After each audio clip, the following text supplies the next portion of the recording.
Hello.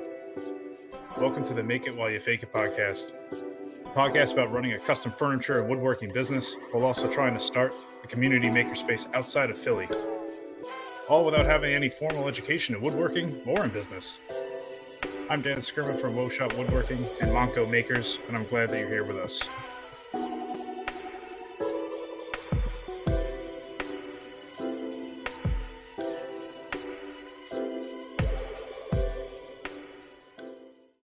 Are you sure? Did you start it already? Did I start what? The podcast. This one? Yeah. No, I started a different one. Yeah. You got your drink? Yes, I'm good. Is it within arm's reach? It is closer. It's closer now. That's good. Hey, everyone. Hi, Look, friends. Talk to all the people. Hi, all the people. You're so good at this. So many people. You're like a polished pro. You're like a Polish pro because you're Polish. Kind of. A little bit. Isn't your mom's maiden name Siedlecki? Well, yes. That's super Polish. I'm 25% Polish. I like babka. Yes, yes. And you've trained the little baby to like the vodka. He does not like kabasi No. No. No. And he's farty enough. Well, welcome to the show. Nice segue. If you're wondering why Jake sounds very feminine tonight, it's because it's not Jake. We're interviewing my wife tonight. Hi. What's your name for everyone listening? All 6 people. My name is Melanie. Yeah. Grima. Yeah. That's my name. Mrs. Scrima. The one of a few now. There's a lot of Scrimas. Man, there are a lot of Mrs. Scrimas now, aren't there? Got the OG Mrs. Scrima. Mm-hmm. And then yeah, they're like 4? 5? 4. I don't know. There's too many. I have a lot of siblings. Have you talked about yourself on this podcast? I haven't listened to it. I know you don't. I know you don't listen to it. I bank on you not listening to it for things I say. Mm-hmm. I listened to the preview though. Oh, that's good. Yeah, that was awkward. The first 5 minutes usually. Yeah, that's nice. Well, Support. This is the Make It While You Fake It podcast. And if you want to support the show, go to patreon.com/MoncoMakers because that is going to be the makerspace one day. What do you think about that? Let's just jump right in. I support it. I'm all for it. I am on board. Well, that's because I'm just an uber pro at the woodworking stuff now. I would like to talk about that a little bit, actually. Yeah.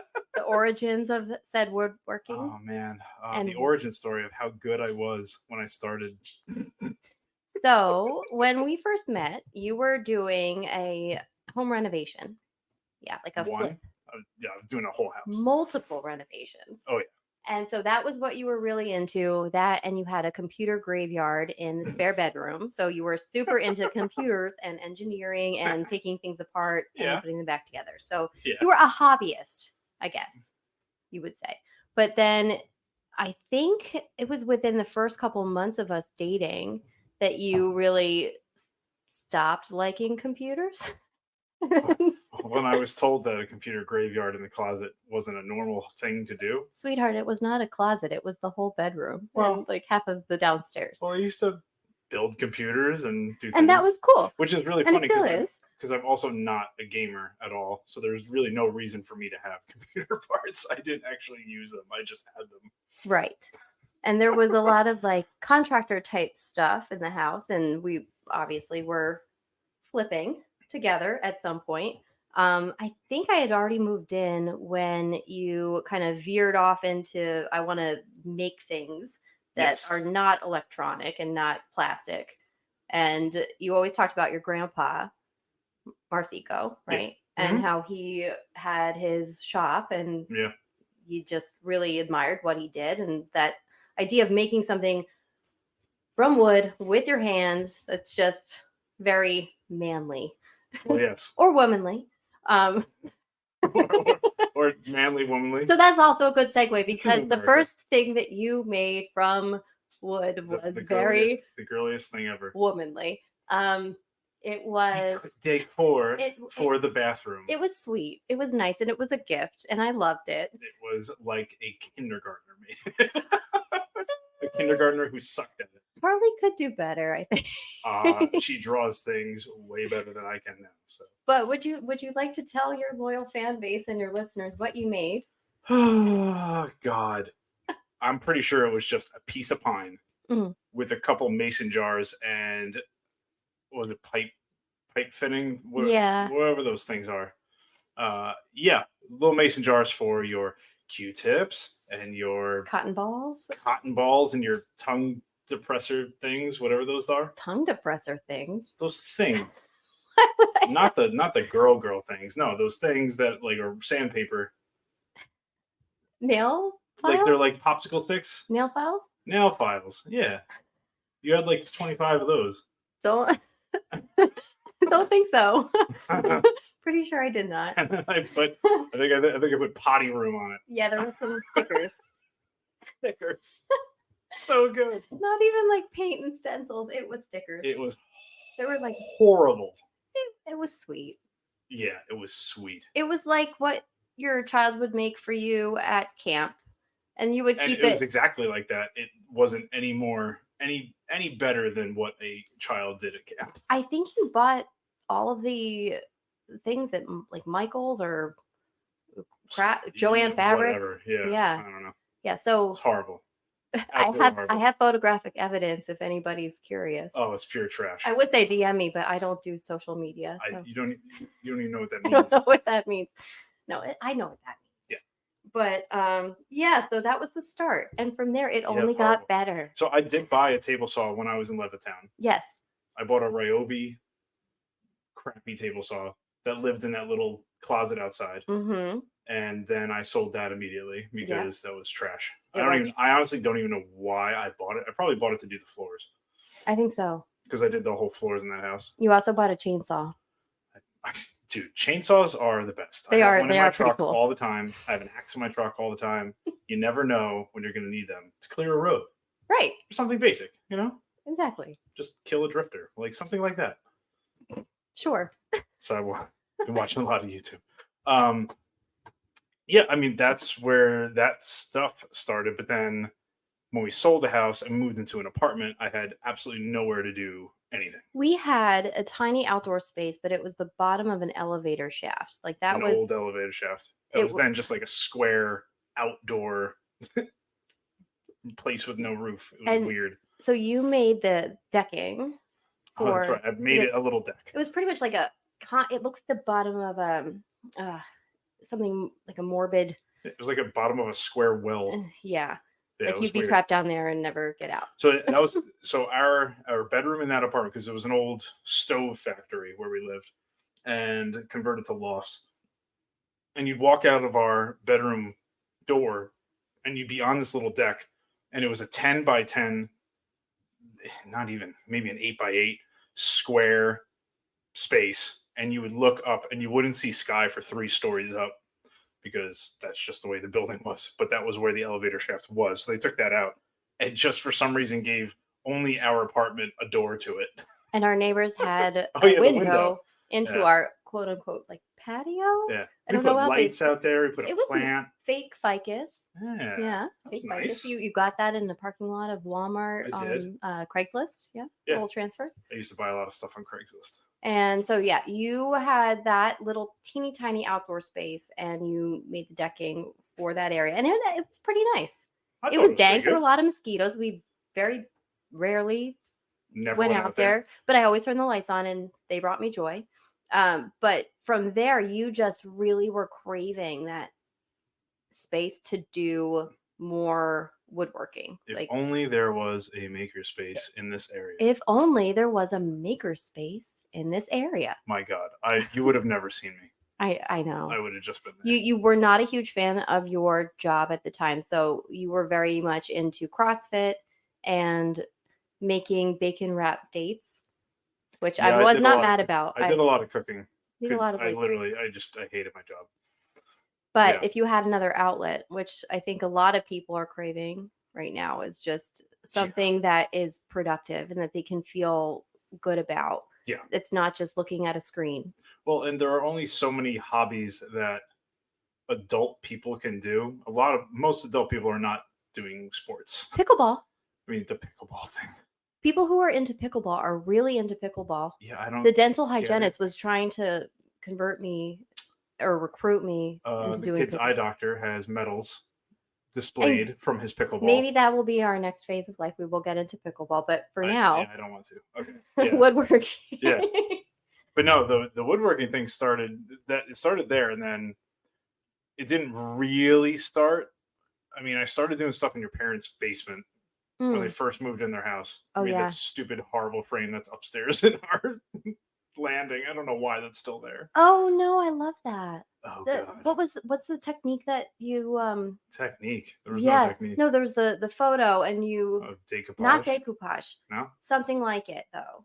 You would transfer the picture onto the wood. Yeah, it's that stuff, that white glue stuff, whatever that's called. But yeah, the photo transfer. I did a photo transfer. And it with looks that really cool. Mod Podge. But then there was the little decorative corners, like filigreed. Yeah, I just bought some crap at Michael's and just screwed it on there. Crap. It's crap. The picture itself is nice. The frame is nice because you could see like the progression of what you were trying to do. I literally had no tools in your parents' basement. Right. I think I used just like whatever saw was sitting there. And that was like a surprise for me. It's like, why do you always want to go over to my parents' house? Like, I'm just gonna hang out in the they're basement. just gonna make us do like weeding for their garden, and we were put to work a little bit to fix that house up too. Oh, but yeah, that was cool. Then you made the giant frame for our engagement photo. Oh yeah, and even it's in our hallway. Even that, I'm that not. Has metal. Does. That is metal. I'm surprised that thing's still together because it's really large. Very heavy. That was also like multiple attempts at that, and then I'm trying to think what was the first piece of furniture that you made. So this was years ago. So we've been married almost 10 years. Yeah, 9 and change. So this was before we got engaged. Oh yeah. So this was before anything. This was me just like literally just putzing around. Yeah. So that was when you were actually faking it. Still faking it, just faking it at a higher level. We can agree to disagree on this. At this point, I don't think you're faking it. But the first actual piece of furniture I made was at the class that I got you.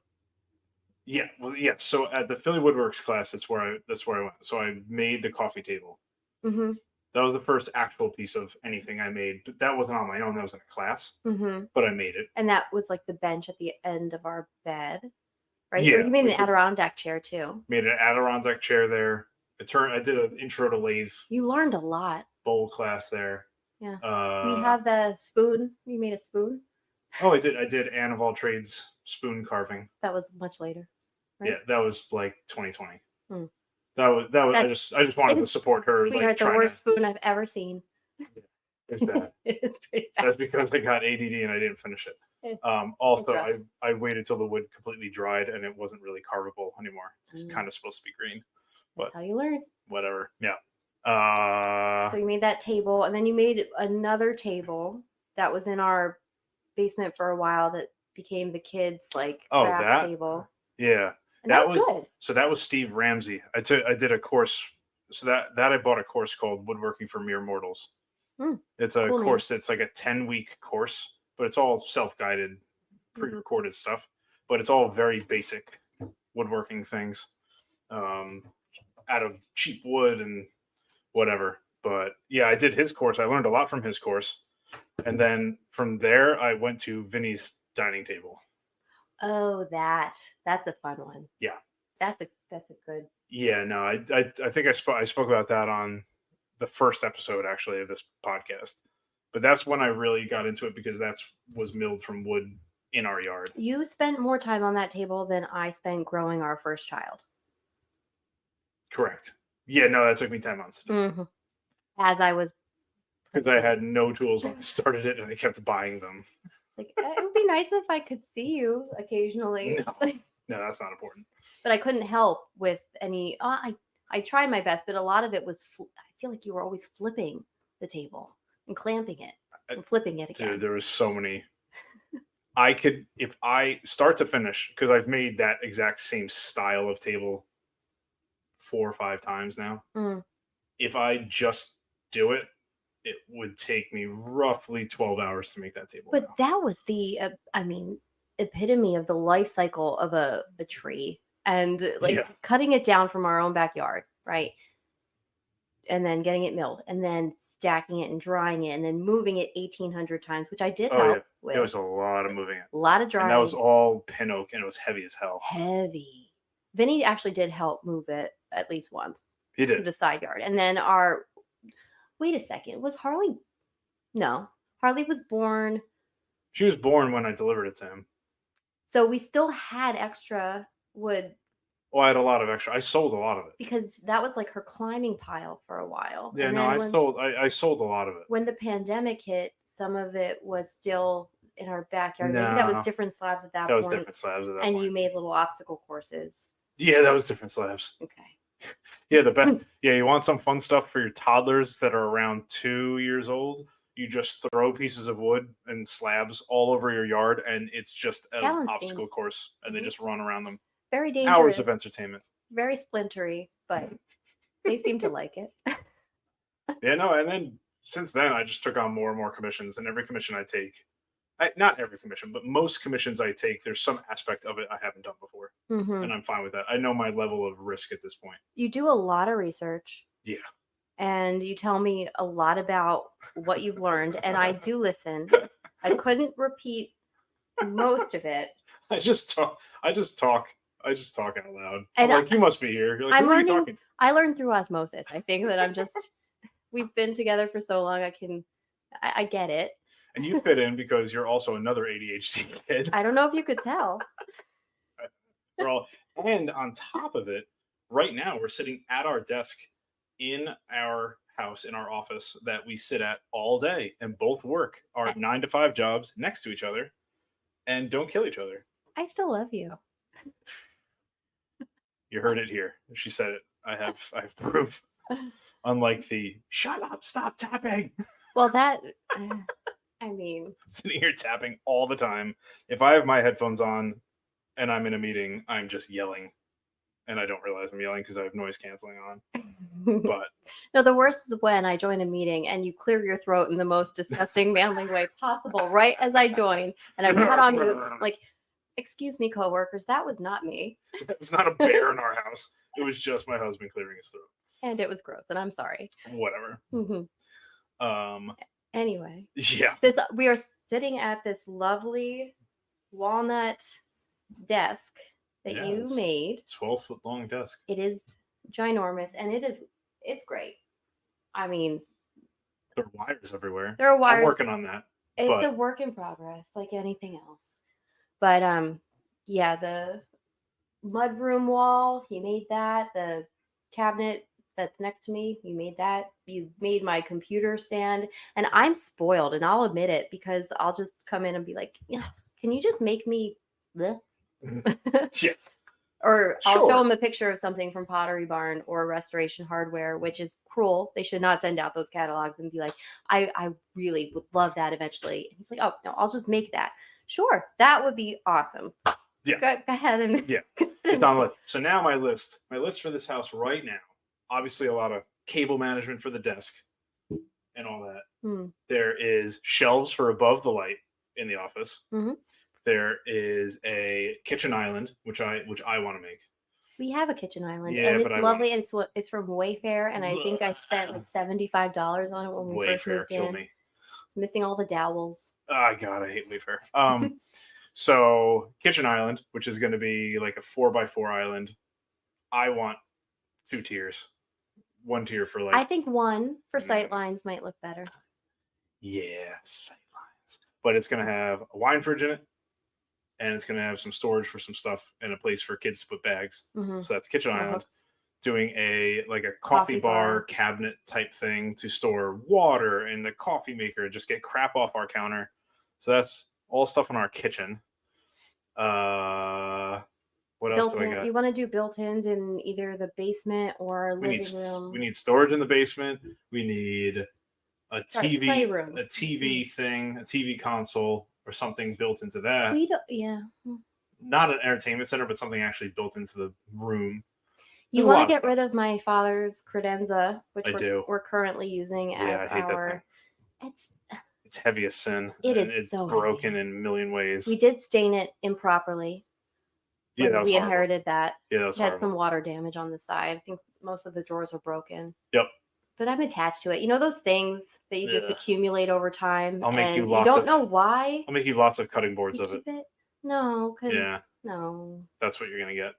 Mm. Cutting boards or frames or something. We'll give it back to my dad. We'll gift it back. I'm not moving that ever again. That's gonna stay in place. I'm gonna use my chainsaw, which Maybe I always Glenn will have want handy. it. What? Maybe my brother will want it. No, there's no way. It's cool looking though. It's kind of mid-century, but Kind of. It's also mid-century bulk. It's huge. Early 70s. Yeah. Yeah. Anyway, you know those things that you accumulate over time and you're just you can't get rid of. That's one of them for me. But if we do get rid of it, then it will be replaced by something beautiful and functional. Oh yeah.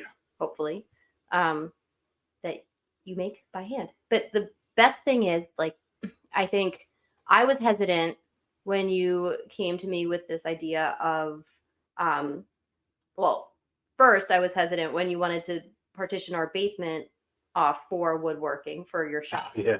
I put two walls up in the basement, and I took like more than a third, less than half. It was kind of like in between. And then I put 2 walls up and this really old like walk-in cooler door as my shop door. Is it a cooler or a bank door? No, it was a cooler door. It was one of those Jameson like cork doors. Yes. So I did that, and then once I moved out of the basement into a space that I started paying rent at, you're like, okay, you're now paying rent. I even forget how that came about. Did you talk about that already? Yeah, a little bit. So that was during pandemic. How did you meet Ennis again? Ennis, I met him because he was selling a tool on Craigslist. Mm-hmm. So I went over and I saw the tool. I'm like, all right. All of your Craigslist deals. Yeah. So I'm like, I don't really want this. Funny enough, the wood shop that I am in now, the wood shop that we inherited from Ennis, literally was across the street, maybe 10 feet from that apartment that I had no workshop in. Mm-hmm. So I also would, if I knew about that, it's all connected. Yeah. But I did that, and then I helped sell his shop. The inspector who came we talked all we this. talked about it. See, I don't listen. You don't listen. You wouldn't know. Yeah, no, that's Bob. Bob's going to be on the podcast, and Jake can't wait. Oh, great. Thanks, Bob, for passing inspections. Yeah. But like once I moved over there, you're like, okay, you're going to start paying rent now.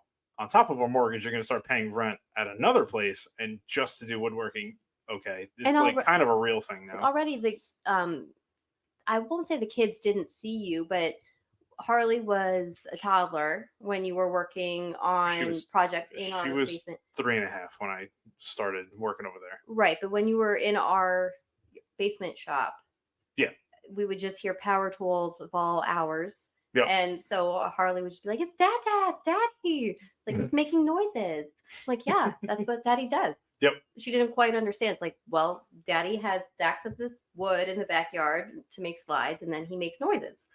And so when you kind of, I'll say, manifested the sale of this space and all the tools within, and then started paying rent, I was hesitant. I'm like, well, we're not going to see you even more. But it's pretty much been the same. And I think it's cool for the kids too to go to your shop.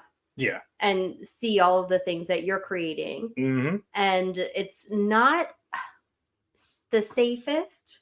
It's not set up for children. As a mother, I am, I don't go when they're at the shop because I would just be constantly, Yeah, they hurt themselves constantly there. It's all the time. Can we put hard hats on them or safety goggles or whatever? And I'm sure people who do know Dan and I have seen posts of Harley at the shop with her sunglasses and her mini backpack and all of her books and her folding chair, just kind of like foreman style, directing what you guys are doing and telling you you're not doing it properly. Pretty much. But it's cool for the kids to actually be exposed to sawdust. Oh yeah, they love sawdust. So the other fun thing was that part of me moving out of our basement into another more real shop was like, hey, I will take all these stacks of wood that's stacked around our house out of here. And I like that. I want to say at one point, so I had a 4x8 stack on one side of the yard. The other side of the yard, I had 3 individual stacks of 2 logs tall. I had the garage filled Mhm. with lumber, and I had more stacks in the backyard. I had like a small lumberyard's worth of wood Our poor literally around our neighbors. whole house. Mm. And our house is in a really nice suburbanite neighborhood And our where neighbors everyone are takes great. care. Our neighbors are great. Thank goodness. All of our stuff, all of our the houses are taken care of, and the yards are taken care of. And then there's me with wood literally everywhere. I would have tree companies drop logs in our driveway, mill in the front yard, stack it in. I was not consulted. No, you would just come home from work and be like, "What the hell is in our driveway?" I'm like, "Don't worry, I'll clear it." There were a couple occasions where you're like, don't be mad. I When you come home, you will see things. you won't be able to park in the driveway, Just and we ignore will them. have to clear all of this garbage. Ergo, always having a chainsaw ready. Thank you. It's important. Chainsaws. Because when the tree company would dump a truck full of logs and 2 logs were good for milling, the rest was garbage, I would have to chainsaw it all up and put free Craigslist firewood on the curb. So this was the era of the weekends before we had all the kids' activities. However, the weekends were taken up with I have to go get this tree. This tree fell and it's gorgeous and I need to go get it. Or we'd have a series of strangers coming to walk around the perimeter of our house or in our garage. And then our kids to look for our slabs. kids love strangers and they're like, oh, let me go, say hi and chat their ear off in my toddler speak. And it was just kind of a side hustle, but I could see that it was becoming more and more of not just a passion, but a calling, I guess. Calling sounds dumb. You know what I mean, though. It's pretty dumb. Yeah. You're on your phone right now, so I'm talking. I'm discussing important business on my phone. Okay. With Jake. Hi, Jake. He's missing that he's not on the podcast tonight. He was asking about updates on a new table saw or new finger claimer. I also want to know what's going on with your table saw. Yeah, I have to call into the electrician. Had an electrician wired up last night or yesterday. It worked. It turned on. It turned on once when Jake and Mike were in the shop. We all saw it turn on. It was fine. Then it just stopped turning on and just wouldn't turn on. So there's a loose wire. Like IT computer situations? No, it's just the electrician needs to come and literally find which wire is loose. Okay. Really annoying. Do you think it happened when you were transferring it? Or No. Like it worked literally last night once. Did they ever have problems, the original owner? I don't know. No, they didn't because they were using it for years. So they've had it since 2016. That is, I feel like, one of the hardest parts about having your own shop. It's not knowing how to fix tools is really a pain in my ass. Maybe that could be a class. How to fix tools. Yeah. Honestly, we're gonna have so there's this guy, this guy Newman, that's not his first name, but I met him at Maker Camp and he makes jigs just for shop stuff. He's gonna be teaching a jig class. Literally just here are all the jigs I've made, and then we can sell them in the retail section and all that. I'm sorry, when I hear jig, I just think of like a little Irish leprechaun. Oh boy, Irish. Okay. I know what a jig is, guys. And the ADD has kicked in. Well, how's your drink? That or the espresso martini that you made me. Yeah, see, I'm too sensitive. Not only am I a professional woodworker, but I am also a very amateur bartender.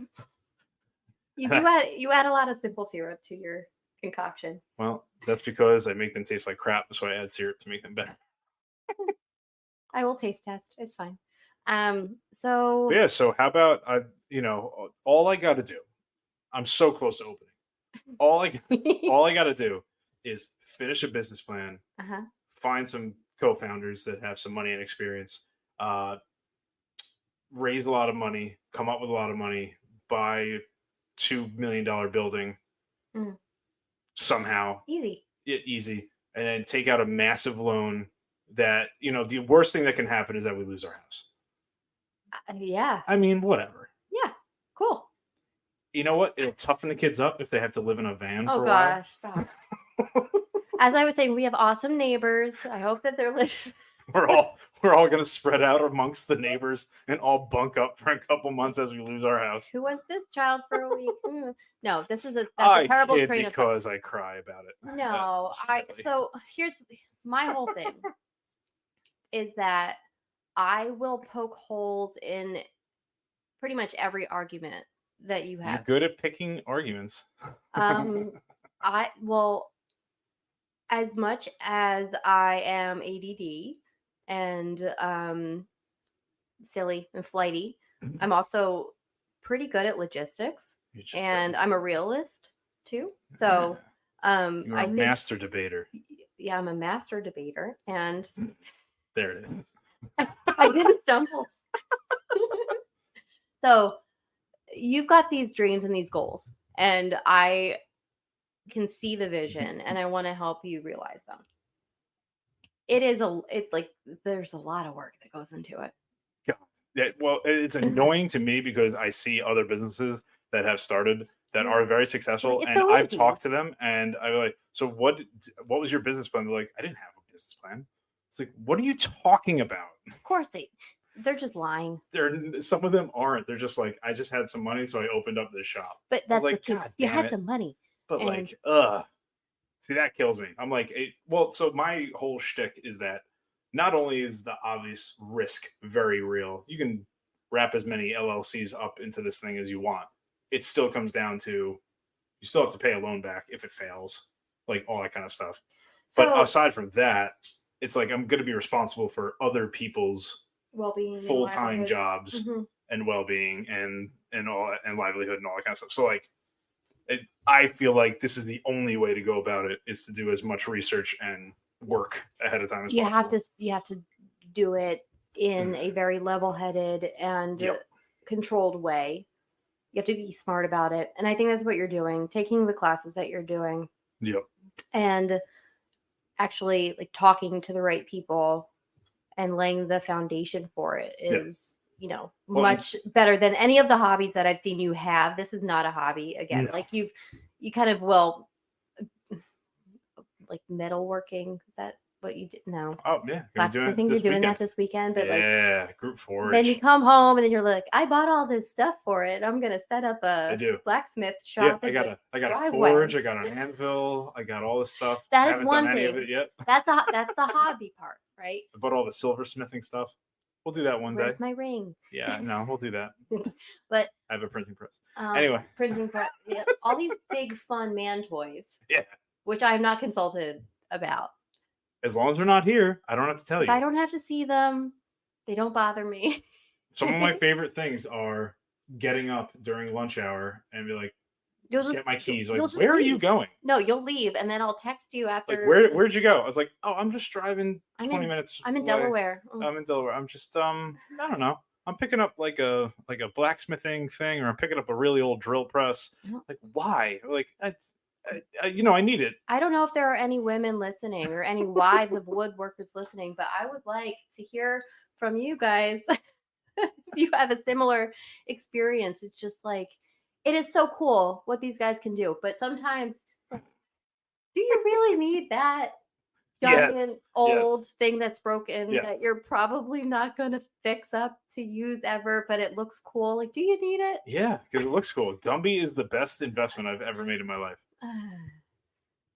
Okay. You love Gumby. I mean, Gumby pulled Santa down the parade route. That was fine. Gumby's my 69 Ford flatbed. The kids were smiling.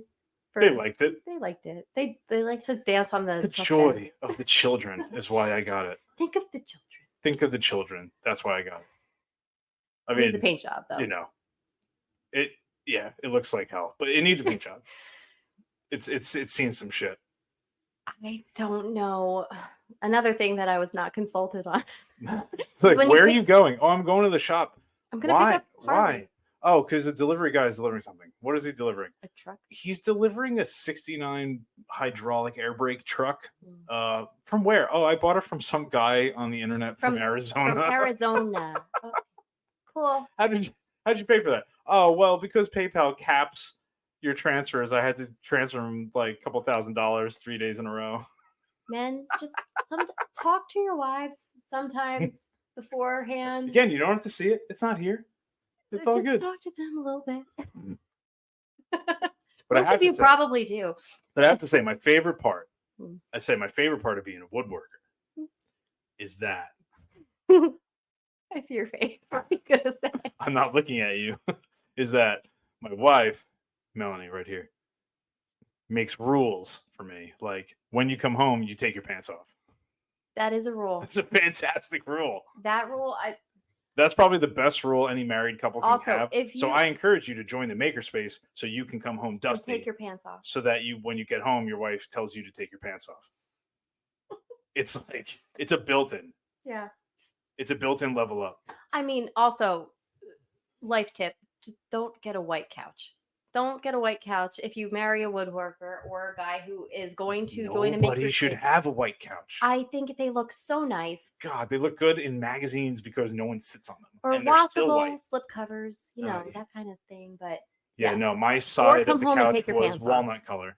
the amount of jeans that I have bought you, I go through jeans really quickly. I don't even do anything crazy. the amount of shirts that I bought you, and then you come home like, what is that on your shirt? And Well, note before you Is it better than lipstick? It could be lipstick. What year is it? No one's wearing lipstick. Lip It's chapstick. There is even still. It's epoxy. It's most likely it's epoxy. like, and what is epoxy that does smell? not come It's out. epoxy. No, no. Okay, that's another thing. It went in this house. You did so many epoxy projects in like the spare bedroom. Well, not. Oh, that one was bad. And I'm like, Okay. like you can't do My it without some sort of very like first epoxy. Now I still hate epoxy. We to this still day. have the hole in the carpet where you tried to, I don't Well, know, burn it. I don't know what you did. No, I just cut the fibers out with my knife. It's I was we'll like, this cover it with epoxy can't furniture. ever It's get out of fine. the carpet. I'm just gonna cut the carpet where there's epoxy, so it's not sharp when you step on it. No, Oh, hi there. my first epoxy project I did in what is now my two sons' bedroom They are sleeping on right above us at the on a carpet. I did an epoxy project on the carpet. I didn't put anything down. Yeah, I don't just do that. I was like, hey, this will be fine. Yeah. And then I put it on really, really old reclaimed wood, which now, knowing that, Did I help you clean that wood though? there was no cleaning it. I just went. Didn't I say that we should probably like scrub it down so there were no bugs in it? Best part? Was that from the barn or from like the old house? Yeah. I went with you to pick that up. Yeah. Mm-hmm. So best part about that project, probably my biggest scam to date. Should you? Oh yeah, I'll incriminate Hashtag myself. faking it. I don't think Amazon's listening. Yeah, no. So I bought. They're always listening. I forget what epoxy I bought, but I bought a 3-gallon 2-part epoxy, deep pour epoxy.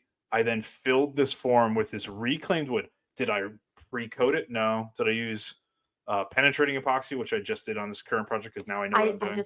No. Penetrating epoxy is just a fantastic name. Gutter. Head in the gutter. All the time with you. Don't say penetrate. Just don't say it. Or your head will go in the gutter. Penetrating epoxy.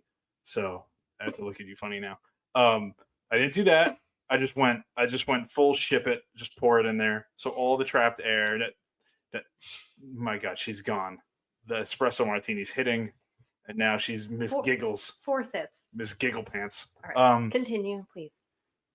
And it was an absolute disaster of air bubbles and trapped air, and it was garbage. So I called Amazon customer service. I said, hey, there was something wrong with this epoxy. It's faulty. This epoxy is bad. It's malfunctioning. I want a refund. And they refunded me the $140 or whatever that. Winning. I was like, it's definitely not my fault. Why would it be my fault? No. I'm a kind professional. Of like the self-leveling concrete. Yeah, it was horrible. It was absolutely I feel like horrible. Self-leveling concrete maybe needed a little help where we put it Oh yeah. in the Levittown house. It was similar to that. I There's need a to lot of double the projects. amount. A lot of projects that you have I'm started just gonna learn and on you're the going to fly. learn by doing. I And that's have how to. you learn. I have to. And not everybody learns that way, but that's how you learn. I don't. So I a don't lot of times read. That's not my you don't thing. like directions, instructions. No. So you just go for it. And that's admirable. It's fun. At least. However, it's expensive. Well, so to be fair, in this recent project I just finished, Mhm. at least the top is finished. This was another epoxy project. I had never done it before. So I watched a million videos. Yeah. Like, I think I got a handle on it. Still messed up one part, but I knew if I mess it up in a certain way, I could fix Salvageable. it, and I knew how to fix it, and I did fix it.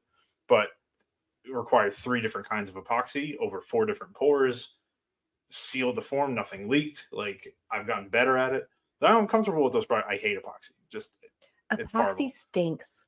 Like it smells. Literally using the 0 VOC epoxy, and yet you and your annoying goddamn nose. It smells like there used to be like M&M chapstick. What? Not M&M Smuckers. chapstick? No, there's a chapstick brand that's like not Smuckers, something like that. Maybe it is. Those are the only 2 brands. There's not some CVS brand chapstick. But it was like a chocolate Ew. flavored chapstick Gross. from middle school, and that's what epoxy smells like to me, and it is not pleasant. Don't recommend it. No. But it looks cool, and if you're It into looks that cool. kind of thing, good.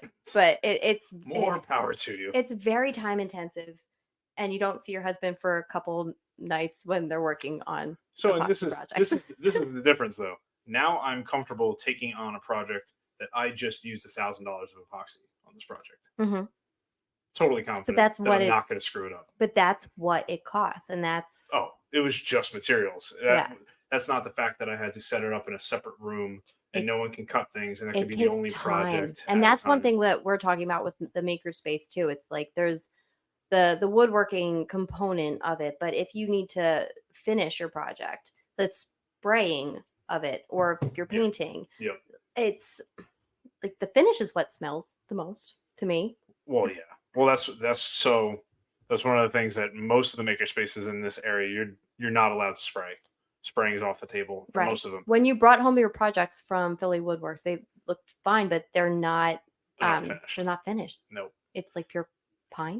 Is that what you're making them out of? No. What'd you make your table out of? One of them. The table that was in our bedroom? Mm-hmm. That was out of red oak. Was it? Mm-hmm. Really? Yep. What about the Adirondack chair? Is that cedar? Cedar. See, I know my woods. Look at you. I know my woods. Uh-huh. Wood girl over there. Get your mind out of this. Yo. So what class would you take at the makerspace? Miss Susie Homemaker. 101. 101. As long as I've been doing this, have you ever used a tool, like a power tool? You won't let me. Partially. I have very small hands, but I'm very capable. You can't even say that with a straight face. I am capable. I am capable. I can do it. I can do this. No, I don't know, babe. You gotta make a project. I've helped you with my muscles carrying slabs and clearing out your multiple storage areas of wood. Yeah, there's a lot. I have put in the work, the hard labor. And I've helped you with like finishing a couple things. But yeah, in terms of power tools, they scare me. But that doesn't mean that I wouldn't want to learn. Well, yeah, you have to. I think it would be really cool. What would you? So aside from like women's intro, because they have women's specific classes. I would want like a date night woodworking thing. So most of those are cutting boards. Yeah, I mean, most of those are like a cutting board, or we use the cutting board box or like something. the offcast cutting board that offcast. I would say off. Okay. The chaos. I know that. I could use some water. No. What's water? I didn't say water. It's pretty close. I said water. There we go. I said water when I was 5. I see. South Jersey. Yeah. What's up? Anyway, the chaotic cutting board. Yeah. We use that every day for everything. Mm-hmm. Some of the cutting boards that you make are scary nice, and I understand why people would not want to use them every day. Yeah, that annoys me. Just use it. But I have to say, like, when you have this beautiful piece of wood, like this walnut desk, for example, and you put a chilled espresso martini glass directly on it, Yeah. and you see the ring from it, like, that's a scary thing for people. So maybe more accessible, damageable projects. You mean repairable projects? Damageable and repairable. What's a damageable? Is that a word? Everything's damageable. When you have kids, you'd be amazed at how much they damage it. So much damage. So this is part of another kind of like the contractor's house that looks like crap. You know, a woodworker's house. We have some things that I've made, but they are very specifically not around kids. And if they are around kids, they're mostly me testing durability of finishes. Some of them have really worked out well. Dude, like the cookie table. The armor seal from General Finishes is by far the hardest finish that has sponsorship. Yeah, sponsors. That has been the most durable to our kids. I have two I guess coffee tables. One's like a round cookie table, and the other is like a surfboard shaped white oak table in our living room. And our kids beat that to shit. And honestly, that they look fine when they're clean. They're fine. And you know, when you walk by and the light hits in a certain way, and you can see all the divots and the dings and the crayon marks and dust. You don't. No, those really held up, which is why like a dining table is something I really want to make. But I see our kids and our toddlers just like smash with the butt end of a utensil for no reason because it makes a savages. It makes a fun sound because they're also children of a drummer and they just bang things. And so that's why we're not getting a nice table. We can't have nice things. They go to college. This is not our era for nice things. No, it's not our era ever for white couches. So never again. They look so nice. Oh god. I'm sure people will back me up. They look nice. Okay. Yeah. But now it's getting real. Yeah, I don't know what else. Any other thoughts around this? Please help. Please help to the general audience. Help. No, I think it's such a valuable idea. It's everyone I talk to around this area loves that this could be. So as a mommy, yes. I asked this to the other guys. At what age is the young cutoff? Like, what's the youngest age cutoff? 10. So you say 10. Know what they said? What? 6. What? 8. So 8 for girls, 10 for boys. So not Daniel, but Harley would be old enough to be in like. Now I said if it's under 10, it would have to be really small classes, like 2 kids, 3 kids, maybe at the most, because you got to watch them.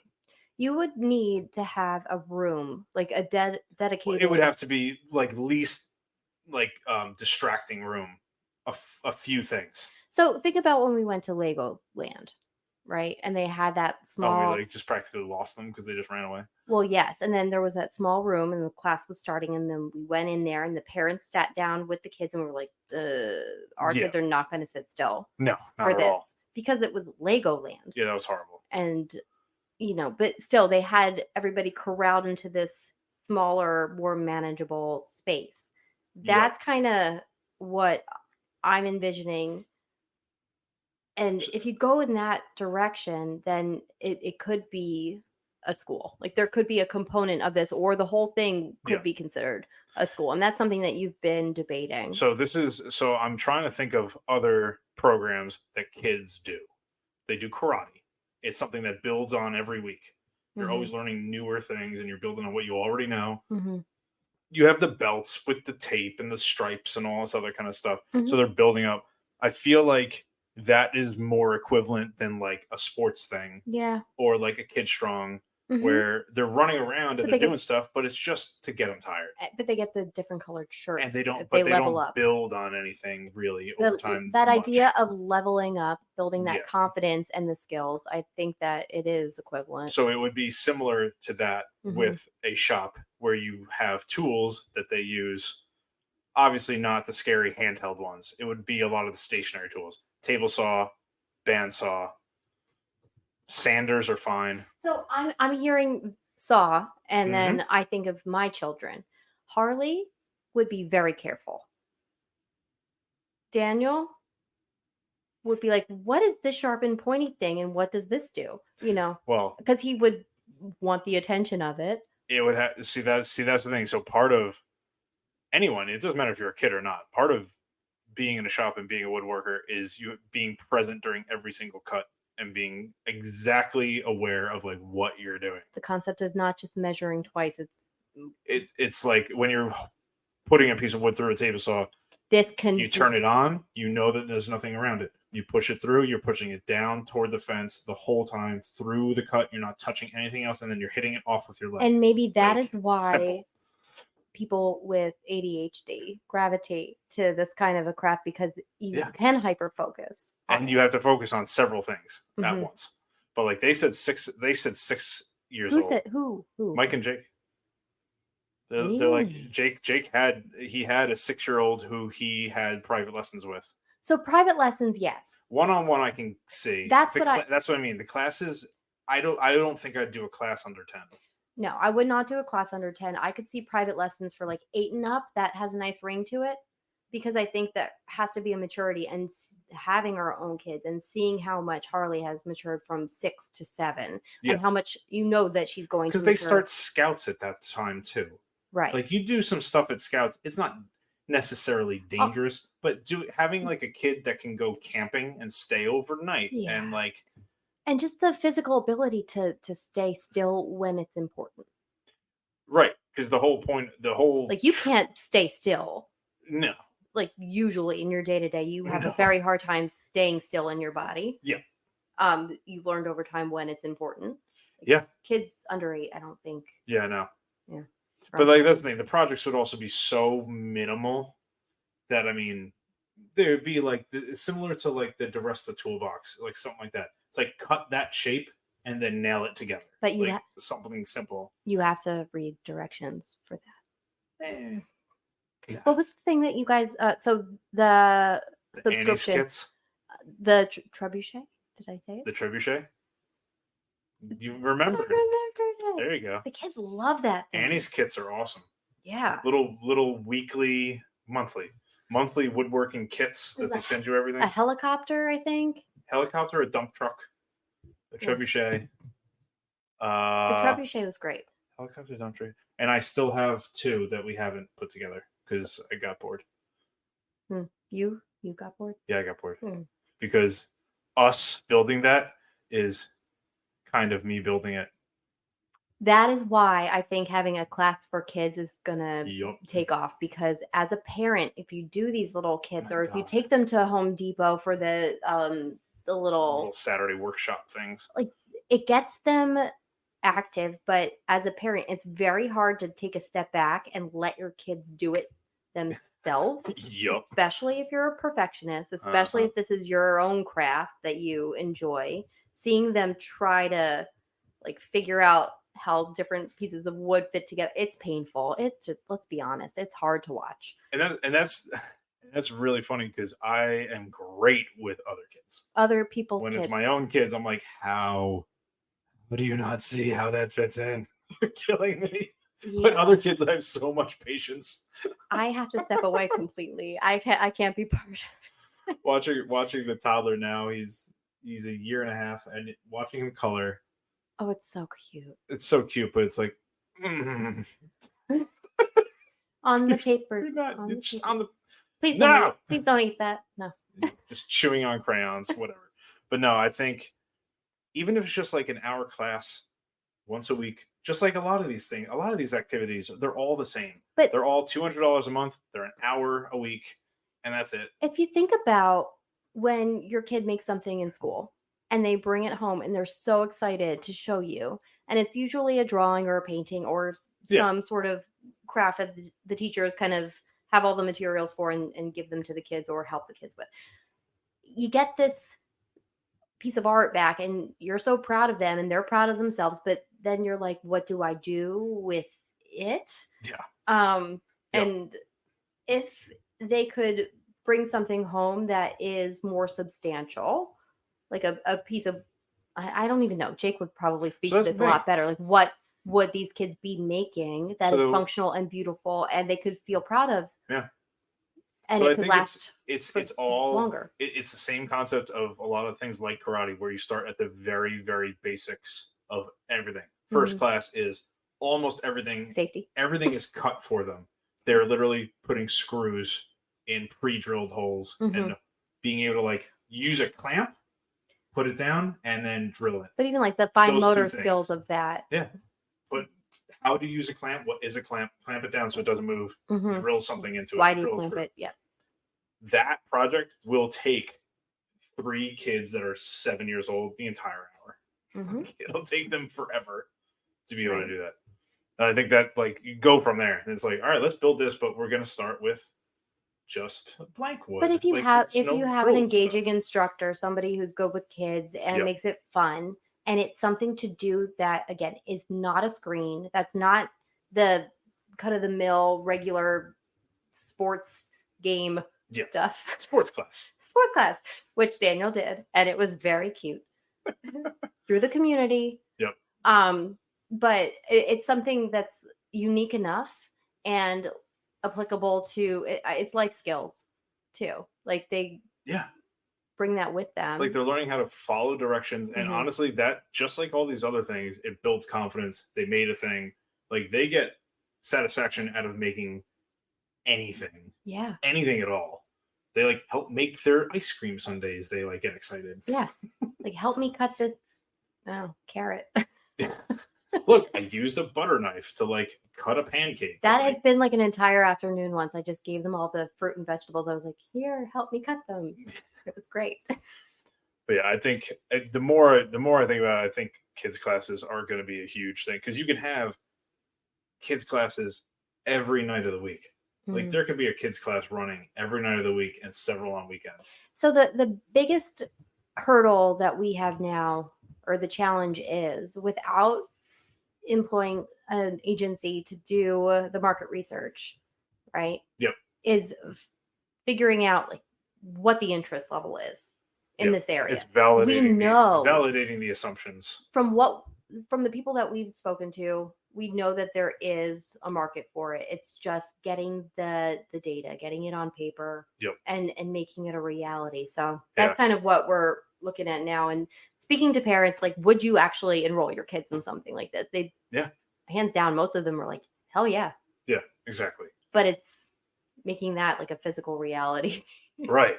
Well, and that's the thing. So when I go and apply for a loan, giant life-changing risky loan to like do the whole entire thing, it's like, how do you know the kids are going to be like, well, I have 1,200 parents signed up on a waiting list, waiting for the classes to open so that they can sign their kids up. Will 1,200 actually do that? No, of course not. Will half?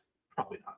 But like, you got to get a couple hundred that are actually going to do it. You have pre-sign up for like $10, like something that's just enough where like you sign up today for $10, then you'll get 20% off the class when we open. Just putting any amount of skin in the game so that you're realistic. Right. The first hurdle really is the space. The building. Yeah, exactly. And as a mother, and as like, sure, if you want to call me shallow, I don't think I am, but I think appearances in this case might matter. Besides the actual, it can't look like a dungeon from Saw. Piece of garbage, right? Like you're not going to drop your kids off like, bye, Jimmy, have fun getting your hand chopped off type of place. Like you want to feel secure in the location and the safety of the building and just like the overall vibe of it, I think is really important. And having it be accessible to most people. It also speaks just from being in the Little League now and being a coach in there. Every single person that works at the makerspace is going to have background clearances. They're all going to have state clearances, background checks, the child protective stuff, like all that formality and paperwork is going to all be done. It's annoying to do the paperwork, Oh, but God, it's important. horrible. It's important. But that's the thing. You have to be able to say that every single person here is cleared. Yes. Like, etc. CPR, all the safety courses. All that kind of stuff. But no, that's the goal. And then you'll just never see me again because I'll just be there. No, our whole family will end up living there because we'll have to sell our house to afford it. Just kidding. That'd be cool. We'll sell our house because we'll be poor. And then we'll do and then Harley will be in charge of the kids camp, the kids club. Harley would be a fantastic. Harley, hang out with the babies. Drill sergeant. All right, babies. That'd be awesome. If you've met my daughter, we're not exaggerating. She's going to be a foreman at a lumberyard. Or president. I don't want to be a president. CEO. She'll be president. She'll be a CEO somewhere. Yeah. Maybe someone will take over the world. We'll see. But hey, that was my wife. Hi. She was on the podcast. I did it. Your very first podcast. I didn't even finish my espresso martini. Look at I you. didn't even get halfway done. Oh, how about that? This was fun. I'll do this again if if you'll have me. We'll do another one after the loan is cleared, and it's like oh my god. We're actually doing it now. I will need a stronger drink for that. Yeah. Oh no, that'll be a straight what's that stuff that they don't sell in PA? Everclear? Yeah, we'll do an Everclear night for that. Jungle juice? Jungle juice. If you want to support the podcast and really support the opening of the makerspace, go to patreon.com/moncomakers. Become a Patreon, sign up. It's really, really cheap to support us. It goes straight to the makerspace. We're on Instagram /moncomakers or go to monco-makers.com. And sign up. Honestly, we're updating a lot of our pages on the website in the background. And once it's live, you can go to the homepage just to sign up with your email address and some basic information and pretty much what you're interested in. If it's going to be classes or a membership or whatever, it just helps us get data, all for the business plan. And just support however you can. Greatly appreciate it. And we'll be back next week for some more discussions of things and stuff. And woodworking and so much wood and stuff. You're a natural. You are a natural at this. Thank you. Yeah. Well, we'll see you later. Bye. Bye.